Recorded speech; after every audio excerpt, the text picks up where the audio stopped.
Bayangkan, Anda hidup di abad ke-11 dan 12. Dunia Islam sedang berada pada masa jaya. Ilmu berkembang, filsafat Yunani diterjemahkan. Kota-kota besar seperti Baghdad, Damaskus, dan Cordoba menjadi pusat intelektual yang bahkan Eropa pun menirunya. Namun, di balik cahaya itu ada kegelisahan. Bukan sekedar kegelisahan politik, tapi kegelisahan epistemik. Bagaimana manusia tahu kebenaran? Apakah lewat wahyu atau akal? Dan jika keduanya bertemu, siapa yang berhak menentukan batasnya? Disinilah dua tokoh besar kita berdiri, bukan sebagai musuh, tapi sebagai dua jalan hidup intelektual yang sama-sama ingin menyelamatkan manusia dari kesesatan. Ada Al-Ghazali, sang penggugat kepastian akal. Nama lengkapnya Abu Hamid Al-Ghazali, lahir di Tus 1058, hidup di masa kekacauan politik dinasti Seljuk.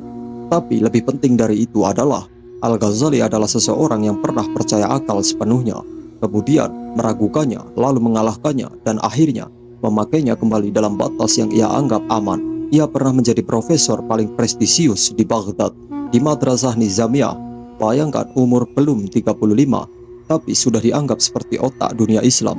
Namun yang jarang diceritakan dengan jujur adalah Al-Ghazali mengalami krisis eksistensial yang begitu parah hingga ia kehilangan kemampuan berbicara.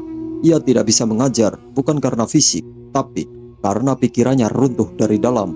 Dari krisis inilah lahir proyek besarnya menata ulang cara manusia mendapatkan pengetahuan. Dan salah satu langkah paling radikalnya adalah mengkritik para filsuf Islam yang ia lihat terlalu dekat dengan Aristoteles, seperti Al-Farabi dan Ibnu Sina. Di titik inilah ia menulis karyanya yang paling terkenal, Ta'afut al-Falasifah, kerancuan para filsuf. Baginya, akal itu penting, tapi tidak mutlak. Ia hanya mau akal berjalan sejak wahyu mengizinkan. Kedua, ada Ibnu Rus, sang pembela akal yang elegan. Nama lengkap Abu Al-Walid Ibnu Rus, lahir di Cordoba 1126, 70 tahun setelah Al-Ghazali wafat. Ia adalah cermin dunia yang berbeda, dunia Andalusia yang jauh lebih rasional, lebih ilmiah, dan lebih dekat dengan tradisi Aristotelian. Jika Al-Ghazali hidup dalam dunia timur yang penuh konflik teologis, Ibnu Rus hidup dalam budaya yang percaya bahwa akal manusia adalah jalan mulia menuju Tuhan. Ia bukan hanya filsuf, ia seorang qadhi atau hakim agung, seorang dokter dan ahli hukum, komentator Aristoteles paling berpengaruh sepanjang sejarah, bahkan dalam tradisi Latin. Jika Al-Ghazali mencurigai akal, Ibnu Rus membangunnya sebagai fondasi agama. Baginya, jika wahyu benar dan akal benar, maka keduanya pasti bersatu pada kebenaran yang sama. Ia percaya kontradiksi antara agama dan filsafat hanyalah kesalahpahaman pembacaan, bukan pertentangan esensial. Karya puncanya itu menanggapi Al-Ghazali adalah Ta'afut al-Tahafut, artinya adalah kerancuan atas kerancuan para filsuf. Ibnu Rus tidak menjawab Al-Ghazali dengan marah, tapi dengan ketelitian yang dingin dan rasional. Itulah sebabnya ia dianggap sebagai titik balik filsafat Islam. Kenapa dua tokoh ini penting untuk kita hari ini? Pertanyaan mereka adalah pertanyaan kita. Apa batas akal? Apa peran agama dalam kehidupan publik?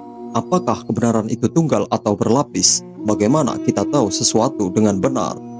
Dan perdebatan mereka tidak pernah selesai. Ia hidup di universitas, politik, media sosial, dan cara kita memandang sains hari ini.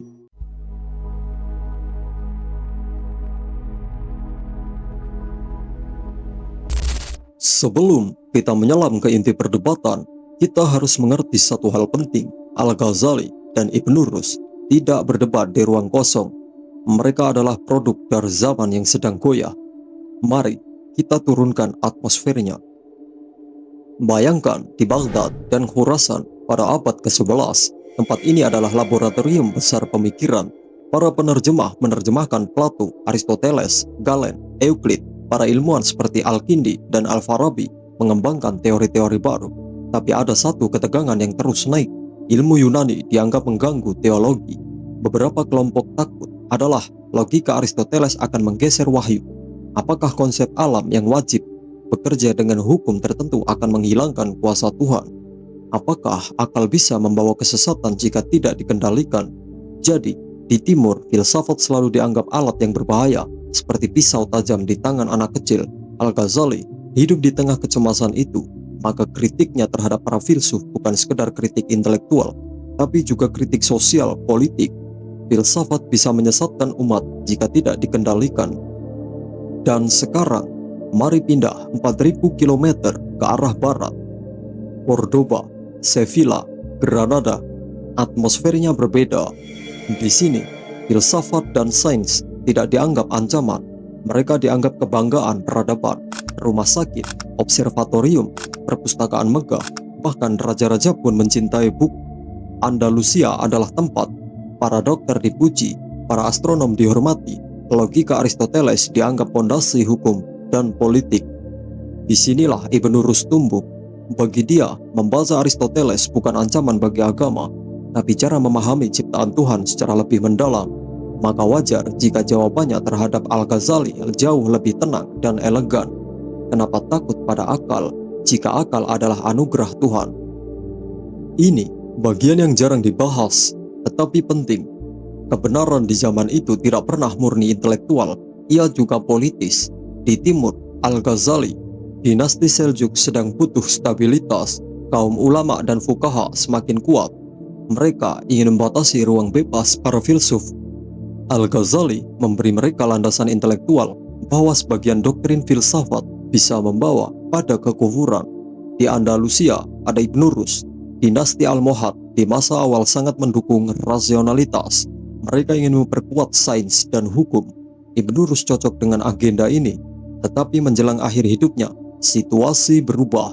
Kelompok konservatif menang, buku-buku filsafat dibakar, dan Ibn Rus diasingkan. Inilah bukti bahwa perdebatan Al-Ghazali dan Ibn Rus bukan hanya tentang logika dan metafisika. Ia tentang siapa yang berhak menentukan arah peradaban. Sebelum kita masuk ke argumentasi mereka, rangkum dulu ketegangannya. Di timur, takut akal akan mendominasi wahyu. Di barat, Andalusia, percaya akal memperkuat wahyu. Politik ikut menentukan siapa yang benar. Agama mencari stabilitas, ilmu mencari kebebasan, dan Al-Ghazali serta Ibn Rus berdiri tepat di tengah pertarungan itu. Sebelum Al-Ghazali dan Ibn Rus berdebat tentang metafisika, tentang Tuhan, tentang sebab akibat, mereka sebenarnya sedang berdebat tentang cara mengetahui. Ini adalah level paling dasar, semacam fondasi dari seluruh bangunan intelektual. Dalam tradisi Islam waktu itu, ada 3 sumber pengetahuan besar: wahyu, kebenaran yang datang dari Tuhan; akal atau akal, kemampuan manusia untuk memahami; pengalaman, empiris, pengamatan dunia nyata. Masalahnya, ketiganya tidak selalu sejalan. Sebagian ulama khawatir kalau akal terlalu tinggi, wahyu jadi sekedar data tambahan. Sebagian filsuf menganggap kalau wahyu dibaca terlalu literal, kita tidak bisa memahami hukum alam. Maka muncul 2 kubu. Kubu Al-Ghazali, akal penting tapi harus tunduk pada wahyu. Di kubu Ibn Rus, wahyu benar, akal benar, dan keduanya tidak mungkin bertentangan. Lalu, apa masalah besarnya menurut Al-Ghazali? Al-Ghazali melihat para filsuf, khususnya Al-Farabi dan Ibn Sina, mulai terlalu percaya pada akal, bahkan sampai membuat teori-teori metafisika yang menurutnya tidak ada dukungan wahyu, hanya spekulasi. Berbahaya jika diajarkan ke masyarakat umum. Bagi Al-Ghazali, filsuf berisiko membuat manusia salah arah. Dan ini penting, kritik Al-Ghazali bukan semata intelektual, tapi moral dan sosial. Ia ingin mencegah kesombongan intelektual, mencegah agama menjadi sekedar ide filsafat, menjaga masyarakat dari kebingungan akidah. Karena itu, ia membagi pengetahuan menjadi 2, pengetahuan para awam, cukup wahyu; pengetahuan para elit intelektual, boleh pakai akal, tapi tetap dalam batasan agama. Dan apa masalah besarnya menurut Ibn Rus? Ibn Rus punya ketakutan yang berbeda. Bukan takut akal terlalu tinggi, tapi takut agama dipaksa untuk menjadi anti-intelektual. Ia melihat sains berkembang pesat, observasi dan logika membawa hasil, tapi sebagian kelompok ingin membatasi semuanya atas nama kehati-hatian teologis. Maka ia khawatir jika umat Islam menolak filsafat dan sains, mereka akan mundur. Baginya, wahyu tidak pernah mengajarkan kita untuk berhenti berpikir. Sebaliknya, banyak ayat Al-Quran yang memerintahkan manusia untuk merenung, mengamati, menalar, dan mencari bukti. Maka bagi Ibn Rus, akal bukan ancaman bagi agama, tapi justru alat untuk memahami agama secara lebih matang. Dari pukulan pertama, apakah kebenaran itu tunggal atau berlapis? Disinilah perbedaan mereka paling terasa. Al-Ghazali, kebenaran itu tunggal bersumber dari wahyu. Akal hanya menjelaskan, bukan menentukan. Ibnu Rus, kebenaran juga tunggal, tapi manusia mencapainya lewat dua jalan. Jalan filosof, argumen rasional yang sangat ketat, jalan ulama, dan jalan awam. Ini bukan relativisme, ini adalah hierarki metode. Semua menuju Tuhan, tapi dengan cara berbeda sesuai kapasitas. Perdebatan Al-Ghazali vs Ibnu Rus pada akhirnya bermuara pada tiga isu utama, tiga titik kritis yang menentukan cara mereka memahami Tuhan, alam semesta, dan kemampuan akal manusia. Ketiga topik ini sangat berat secara filosofis, tapi kita akan membawanya dengan cara yang komunikatif dan runtut. Topik paling terkenal efeknya sampai ke filsafat barat. Posisi Al-Ghazali, tidak ada sebab akibat yang wajib hanyalah kehendak Tuhan. Ketika api menyentuh kapas, kapas terbakar. Tapi bagi Al-Ghazali, yang membuatnya terbakar bukan sifat api, tetapi Tuhan menciptakan kebakaran setiap saat. Artinya, alam tidak punya hukum wajib, tidak ada kepastian rasional yang absolut. Semua terjadi dengan izin Tuhan, bukan karena kekuatan benda itu sendiri. Al-Ghazali ingin melindungi kemahakuasaan Tuhan. Jika alam punya kekuatan mandiri, itu bisa dianggap mengurangi kuasa Tuhan. Inilah doktrin yang disebut occasionalism. Di posisi Ibnu Rus, sebab akibat itu nyata. Tuhan menciptakan alam dengan hukum, bukan melawan hukum. Jika api menyentuh kapas, api punya sifat membakar. Kapas punya sifat mudah terbakar. Kehangusan yang muncul adalah efek natural yang diciptakan Tuhan sebagai hukum tetap. Jika tidak ada kepastian sebab akibat, sains tidak mungkin ada, prediksi mustahil, dunia jadi chaos. Bagi Ibnu Rus, Tuhan justru lebih mulia karena menciptakan alam yang konsisten, dan mempelajari hukum-hukum itu adalah ibadah intelektual. Pertarungan kedua, apakah alam ini kekal atau diciptakan? Salah satu tuduhan Al-Ghazali paling keras, alam diciptakan dari ketiadaan, ada awal, ada permulaan waktu. Tuhan menciptakannya secara bebas, tidak wajib. Jika alam kekal, bagi Al-Ghazali, Tuhan tidak bebas. Tuhan seperti terpaksa menciptakan alam, dan itu bertentangan dengan konsep Tuhan yang maha kuasa. Karena itu, Al-Ghazali menyebutnya pandangan kekekalan alam sebagai kufur jika diyakini, seperti beberapa filsuf sebelumnya. Di posisi Ibnu Rus, alam itu memiliki kekekalan, tetapi bukan kekekalan mandiri. Ini bagian yang sering disalahpahami. Ibnu Rus tidak mengatakan alam sama kekalnya dengan Tuhan. Ia mengatakan bahwa Tuhan sama dengan penyebab utama yang selalu ada. Alam sama dengan efek yang selalu ada karena penyebabnya selalu bekerja. Contoh analoginya, jika matahari selalu ada dan selalu bersinar, maka cahaya matahari juga selalu ada, bukan mandiri, tapi mengikuti sumbernya. Jadi, kekekalan alam bukan ancaman bagi ketuhanan, melainkan bukti bahwa Tuhan bekerja secara terus-menerus dan konsisten. Pertarungan ketiga, apa yang Tuhan ketahui? Ini inti dari rasionalitas dan teologi Islam. Di posisi Al-Ghazali, Tuhan mengetahui segala hal, universal dan partikular secara langsung. Tuhan tahu daun yang jatuh, ombak yang bergerak, hingga getaran atom. Dan pengetahuan Tuhan tidak seperti pengetahuan manusia. Saat Al-Ghazali menyebut filsuf kufur, salah satunya karena filsuf Ibnu Sina dan Al-Farabi mengatakan Tuhan hanya mengetahui hal universal, bukan kejadian detail. Al-Ghazali menolak keras, jika Tuhan tidak tahu detail, itu merendahkan kemahakuasaannya. Di posisi Ibnu Rus, Tuhan mengetahui partikular dan universal, tetapi dengan cara yang tidak sama seperti kita. Bagi Ibnu Rus, Tuhan tidak mengikuti detail seperti manusia. Tuhan mengetahui detail sebagai akibat dari hukum-hukum universal yang ia tetapkan. Contohnya, Tuhan tahu sebuah pohon tumbang bukan karena mengamatinya secara fisik, tapi karena ia tahu hukum alam yang membuat pohon itu tumbang. Ini membuat ilmu Tuhan lebih tinggi, bukan lebih rendah. Jadi, tiga debat utama mereka. 1. Sebab akibat. Al-Ghazali, tidak wajib, semua bergantung Tuhan. Ibnu Rus, wajib karena Tuhan mencipta hukum tetap. Kedua, kekekalan alam. Al-Ghazali, alam punya awal. Ibnu Rus, alam mengikuti Tuhan secara abadi. Ketiga, ilmu Tuhan. Al-Ghazali, Tuhan mengetahui detail secara langsung. Ibnu Rus, Tuhan mengetahui detail sebagai konsekuensi hukum universal. Keduanya mempertahankan gambaran Tuhan yang agung. namun dengan cara berbeda. Al-Ghazali menjaga kemahakuasaan, Ibnu Rus menjaga kebijaksanaan dan keteraturan.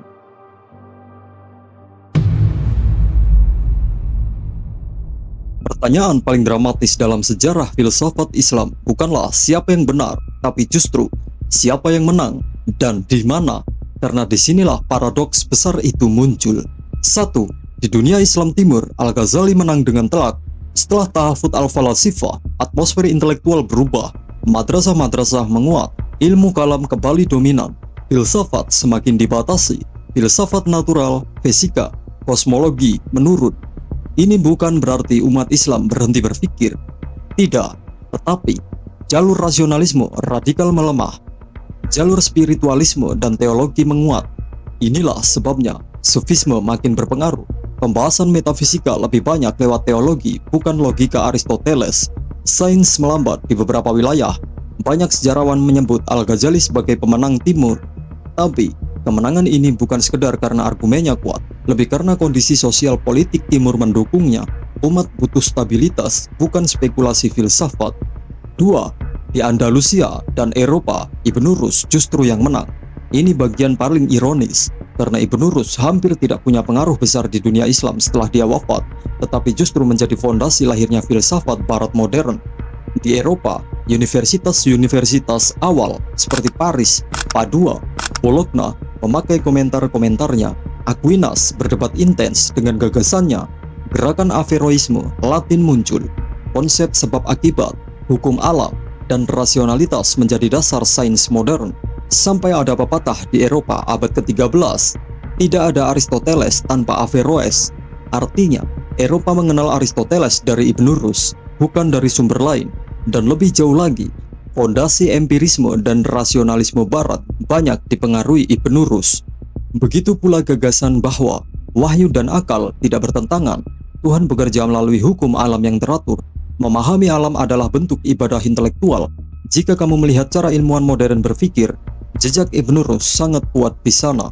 Ketiga, dua jalur yang membentuk dua peradaban. Kesimpulan historisnya menarik.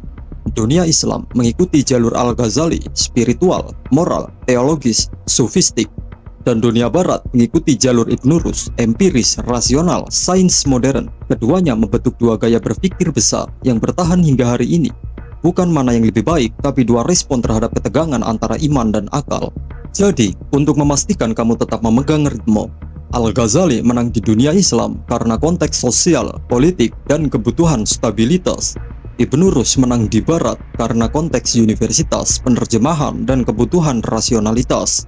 Keduanya tetap relevan, Al-Ghazali penjaga iman dan Ibnu Rus penjaga rasionalitas. Keduanya bukan musuh, tapi dua pilar yang menyeimbangkan umat manusia dari dua sisi.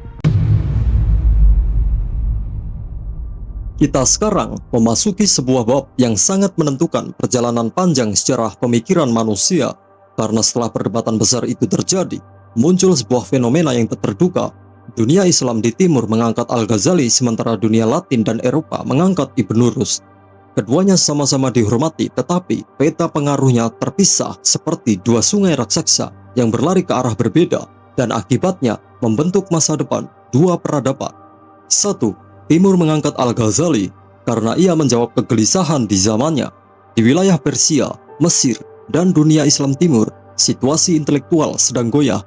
Kelompok ekstrim rasionalis pernah dominan. Masyarakat kehilangan fondasi spiritual. Fanatisme politik merajalela. Tasawuf kehilangan arah dan butuh pembaruan. Al-Ghazali datang membawa penyembuhan. Kitab-kitabnya, Ihya Ulumuddin, Al-Munqidh min Al-Dalal, Tahafut Al-Falasifah, menjawab kebutuhan paling mendesak, pemulihan spiritual dan penataan kembali fondasi teologis. Al-Ghazali memadukan kedalaman filsafat, rasionalitas kalam, disiplin fikih, kehalusan spiritual tasawuf. Itu sebabnya ia diterima luas masyarakat Timur. Waktu itu tidak membutuhkan dorongan untuk berpikir filosofis. Mereka butuh keteduhan, arah, ketegasan akidah, dan Al-Ghazali adalah jawabannya. Di Timur, Al-Ghazali menjadi seperti obat untuk akal yang gelisah. 2. Barat mengangkat Ibnu Rus karena ia membuka pintu renaissance pemikiran. Di Andalusia dan Eropa Latin, situasinya justru kebalikannya. Eropa saat itu baru bangun dari abad-abad kegelapan, haus metode rasional, membutuhkan kerangka logika, mencari cara baru memahami alam. Ketika karya-karya Ibn Rushd diterjemahkan ke Latin, mereka menemukan sesuatu yang hilang dari Eropa selama berabad-abad. Metode berpikir yang sistematis, rasional, dan struktur. Komentarnya atas Aristoteles begitu kuat sehingga ia dijuluki The Commentator, sang penafsir agung Aristoteles. Pengaruh Ibn Rushd merembes ke filsafat skolastik, pemikiran Thomas Aquinas, perkembangan logika, kelahiran sains empiris. Di Barat, Ibn Rushd menjadi seperti katalis bagi dunia yang ingin bergerak maju lewat akal. Ketiga, dua peradaban, dua kebutuhan, dua respon yang sah. Inilah yang penting, bukan berarti Timur anti-rasional, bukan berarti Barat anti-spiritual, tetapi masing-masing merespon berdasarkan kebutuhan zaman mereka. Timur sedang runtuh secara spiritual, butuh Al-Ghazali. Barat sedang bangkit secara intelektual, butuh Ibn Rushd. Masalahnya bukan mana yang benar, masalahnya adalah kapan dan dalam situasi apa pemikiran seseorang relevan. 4. Dampak jangka panjang bagi sejarah sains dan spiritualitas. Dari sini lahir dua arus sejarah.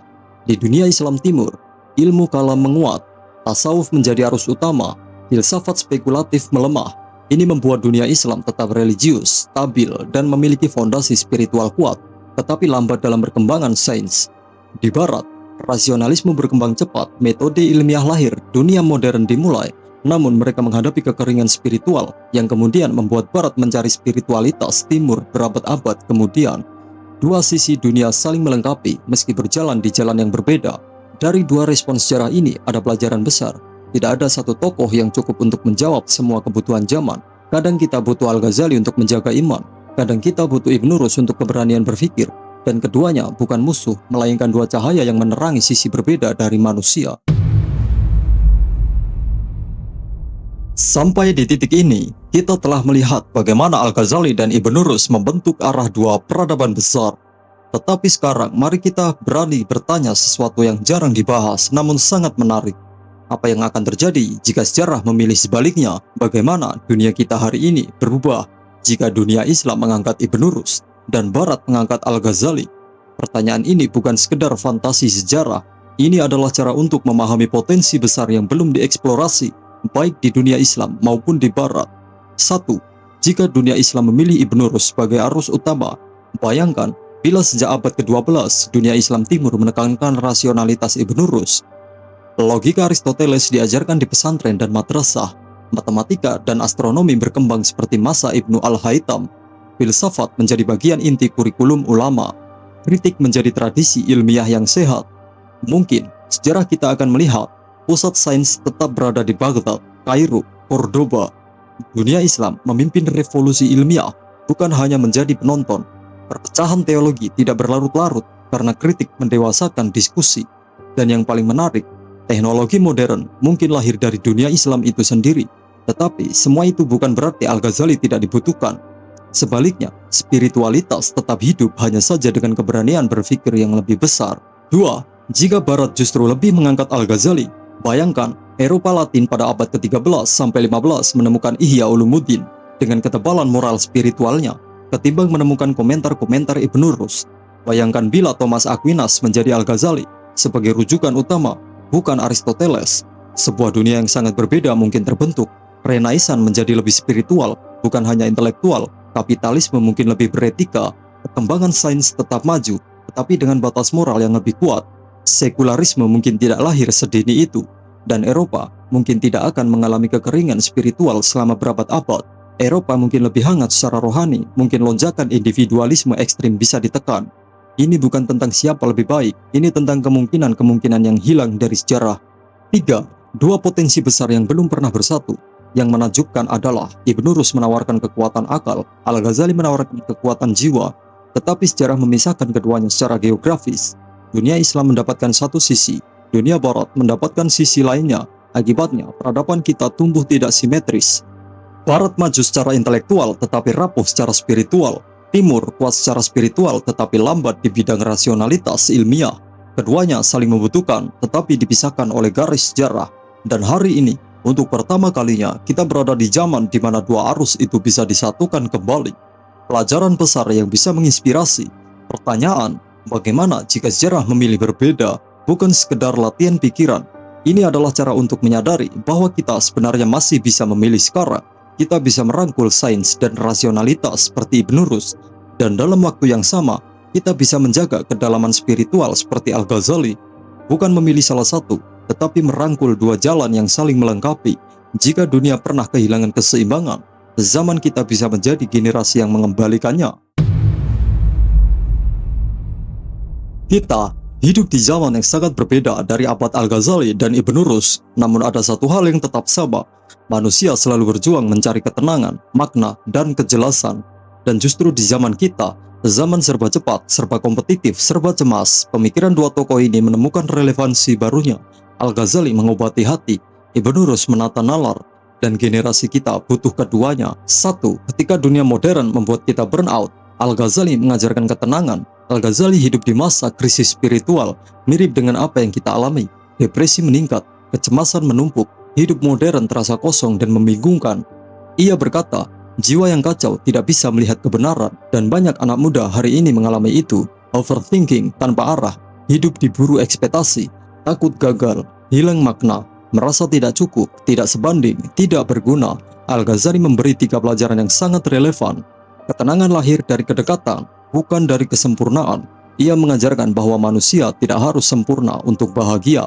Yang penting adalah berhubungan kepada Tuhan, kepada nilai, kepada makna. Membersihkan hati lebih penting daripada membuktikan diri. Al-Ghazali mengingatkan bahwa banyak kecemasan berasal dari ego yang tidak stabil. Ia menawarkan introspeksi, keikhlasan, kedamaian batin. Hidup bukan sekedar mengejar, tetapi menemukan ritme. Al-Ghazali sangat menekankan musahabah, merenungkan arah hidup, dan anak muda hari ini hampir tidak pernah mendapatkan momen itu. Al-Ghazali adalah penawar bagi jiwa yang letih. Kedua, ketika dunia membingungkan kita, Ibn Rus mengajarkan keberanian berpikir. Sementara itu, Ibn Rus berbicara pada problem modern lain, informasi yang membanjir, kesimpangsiuran logika, maraknya hoaks, polarisasi, analisis dangkal. Generasi kita dijejali informasi, tapi tidak diberi alat berpikir. Ibn Rus mengajarkan, jangan takut berpikir. Ia percaya bahwa akal adalah anugerah terbesar Tuhan, bukan ancaman bagi iman. Ini penting untuk anak muda yang sering merasa takut salah, takut berbeda, takut mempertanyakan, takut dianggap kurang beriman hanya karena bertanya. Ibn Rus mengajak kita untuk bernalar dengan keberanian dan ketulusan. Kebenaran tidak kontradiktif. Baginya, kebenaran agama dan sains tidak bertentangan. Yang bertentangan adalah interpretasi yang salah, bukan ajaran yang benar. Ini sangat relevan untuk zaman modern yang mencari harmoni antara iman dan sains. Logika adalah pelita. Dalam dunia yang penuh manipulasi, Ibn Rus mengajarkan struktur berpikir yang kuat, menganalisis, menimbang, menguji bukti. Ia adalah obor bagi akal yang gelap. Ketiga, 2 aset besar generasi modern, ketenangan dan kejernihan. Al-Ghazali memberi ketenangan jiwa, Ibn Rus memberi kejernihan nalar. 2 hal yang sangat dibutuhkan generasi yang cemas, yang sering merasa ketinggalan, yang merasa hidup hanya tentang membandingkan diri dengan orang lain, yang terdistraksi terus-menerus, yang haus makna tapi terjebak rutinitas. Jika Al-Ghazali dan Ibn Rus bersatu dalam diri seseorang, maka lahirlah manusia yang hatinya tenang, pikirannya jernih, imannya kokoh, logikanya tajam, dan kepribadiannya kuat. Itulah manusia yang siap menghadapi dunia modern. 4. Pesan inspiratif untuk anak muda. Dari 2 tokoh besar ini, ada pesan yang sangat dalam. Jadilah generasi yang seimbang, yang iman dan ilmunya berjalan bersisian. Jadilah generasi yang tidak anti-spiritual dan tidak anti-sains. Jadilah generasi yang lembut seperti Al-Ghazali namun kukuh seperti Ibn Rus. Generasi yang mampu berdiri tegak di tengah badai zaman, karena ia punya ketenangan hati dan kekuatan akal. Dan akhirnya, kita sampai pada ujung perjalanan panjang ini. Perjalanan yang bukan sekedar membahas 2 tokoh besar, tetapi membahas masa depan diri kita sendiri. Hari ini kita menyadari bahwa Al-Ghazali dan Ibn Rus bukan sekedar 2 nama dalam sejarah, bukan sekedar 2 pemikiran yang saling bersilang, melainkan 2 fondasi yang bisa membuat kita berdiri lebih kuat. Dari Al-Ghazali, kita belajar bahwa manusia tanpa iman adalah kapal tanpa kompas, berlayar tapi tak pernah benar-benar tahu kemana akan pergi. Bahwa kejernihan hati, kehati-hatian moral, dan pengendalian diri adalah pilar agar peradaban tidak runtuh dari dalam. Dari Ibnu Rus, kita belajar bahwa akal bukan ancaman bagi iman, tetapi kendaraan untuk memahami kebesaran Tuhan melalui hukum-hukum alam, bahwa sains, logika, dan keberanian berpikir adalah syarat agar kita tidak tertinggal di zaman yang semakin rasional. Dan dari keduanya, kita belajar sesuatu yang jauh lebih besar, bahwa peradaban bukan dibangun oleh satu pendekatan, tetapi oleh keseimbangan. Hari ini, ketika dunia sedang mengalami perubahan besar, baik secara teknologi, sosial, spiritual, maupun intelektual, kita memerlukan kedewasaan baru. Kedewasaan untuk menerima bahwa iman dan ilmu tidak sedang bertarung, tetapi sedang menunggu kita untuk mempertemukan mereka. Kita adalah generasi yang hidup di persimpangan itu, generasi yang memikul pertanyaan besar, bagaimana cara menjadi manusia modern yang tetap berakar pada keimanan? Bagaimana cara menjadi manusia beriman yang tetap mampu berpikir modern? Jawabannya tidak ada pada salah satu tokoh saja. Jawabannya ada pada penggabungan keduanya ke dalam diri kita. Kita membutuhkan spiritualitas yang menenangkan, tetapi juga pengetahuan yang menerangi. Kita membutuhkan ketundukan hati, tetapi juga ketajaman logika. Kita membutuhkan Al-Ghazali yang menjaga jiwa, dan Ibnu Rus yang menata pikiran. Karena masa depan umat bangsa dan peradaban ini tidak akan dibangun oleh orang yang hanya percaya atau hanya berpikir, tetapi oleh orang yang mampu menjembatani keduanya. Di tangan kita, dua cahaya itu tidak lagi saling meniadakan, mereka saling melengkapi, dan jika kita mampu menggabungkannya, maka kita tidak hanya akan mengulang sejarah, kita akan menulis sejarah baru. Sebuah sejarah di mana iman kuat, akal tajam, dan manusia menjadi lebih utuh. Inilah warisan terbesar Al-Ghazali dan Ibnu Rus. Bukan perdebatan mereka, tetapi kesempatan bagi kita untuk menjadi lebih baik melalui keduanya.